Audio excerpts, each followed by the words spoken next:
you want a better house, you want a better car, it has nothing to do with success. The way we see life, the way we view the world is not different from anybody else. Islam has been reduced to certain rituals. The primary is those are the two things that drive humanity. We want better. You want a better life, you want a better house, you want a better car, you want better clothes, you want a better phone, you want a better. Everything has to be better.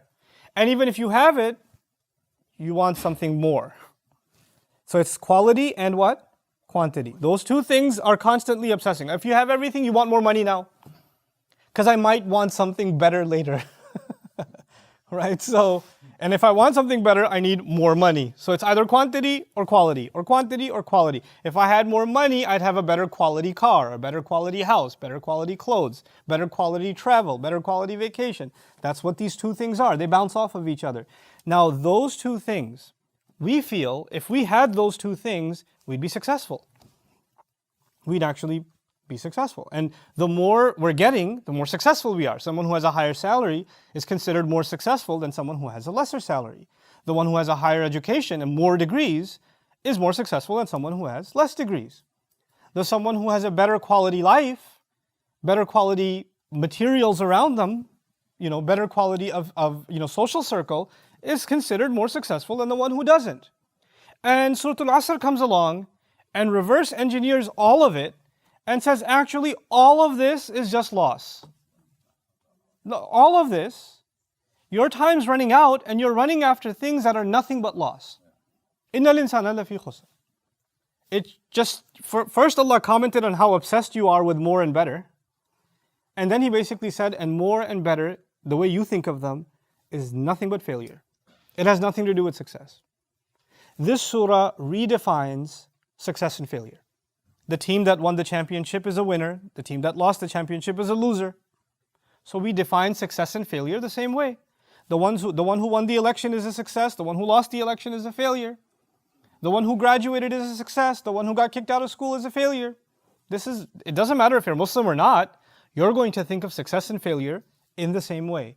What does this surah do? It takes something so basic, like the definition of success and failure, and it puts a new Quran lens on it. And after you put this lens on, and I put this lens on, my definition of success and failure fundamentally differs from every other human being. The fellow Muslim who sees the world through Surah Al-Asr and the fellow Muslim who doesn't see the world through Surah Al-Asr see two different things. And we're still in the very introductory phases of this surah. If you think of somebody homeless, you don't think of somebody successful. Homelessness is an easy example of someone who's not successful. If you think of somebody deported from the country, you don't think of somebody successful. That's a pretty humiliating and an unsuccessful state to be. We wouldn't want to be in that state. When you think of poverty, you don't think of success. When we think about Ibrahim alayhi salam being made homeless because he was kicked out of his house, when we think of him as someone who's wandering the desert and going from town to town, not having any assets to his name. When we think of Rasulullah sallallahu alaihi wasallam being expelled from Mecca, deported, essentially. When we think of him living out of a cave for a good year. When we think of the bankruptcy of the companions, where even the Messenger himself sallallahu alaihi wasallam tying stones to his belly. Anybody else starving, anybody else, you walk down the street and somebody doesn't have a home. The picture in your mind is not success. Anybody else who's been kicked out of their home, you don't think of success. You'll find people in your own family, among your circle of friends. Maybe you're not that religious. Maybe you don't pray 5 times, or you don't know much about Islam, or you don't dress so Islamically, or whatever it may be. And you start maybe even learning a little bit about Islam, or just showing a little bit of curiosity about Islam. And people around you start thinking you're failing in life. You're not cool anymore.